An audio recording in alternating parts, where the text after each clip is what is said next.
Médiation et arbitrage. En cas de conflit, les copropriétaires peuvent faire appel à un médiateur ou à un arbitre. Imaginons par exemple qu'il y ait 3 espaces de stationnement, mais que vous ne puissiez n'en utiliser aucun. Le temps est venu de refaire l'asphaltage des espaces de stationnement. Le syndicat est d'avis que, puisqu'il s'agit d'une partie commune, tous les copropriétaires sont tenus de supporter une partie des frais. Vous considérez que seuls les détenteurs d'un stationnement devraient assumer les frais. La dispute éclate. Dans un tel cas, on peut recourir à la médiation. Mais le médiateur ne peut pas imposer une solution. Son rôle est plutôt de favoriser un dialogue constructif entre les parties afin qu'elles s'entendent à l'amiable dans un climat respectueux et neutre. Les copropriétaires peuvent également soumettre leurs différends à l'arbitrage.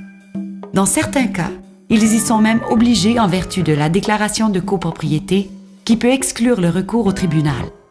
Par contre, si le but recherché est d'obtenir une ordonnance d'injonction, c'est-à-dire un ordre du juge adressé à une partie de faire ou de s'abstenir de faire quelque chose, le recours au tribunal est incontournable. Contrairement au médiateur, l'arbitre entend les arguments de chacune des parties et rend une décision par écrit. Ce processus est plus rapide et moins traumatisant pour les parties qu'un recours devant les tribunaux. Il vaut toujours mieux commencer par engager le dialogue plutôt que de se lancer dans de longues disputes devant les tribunaux.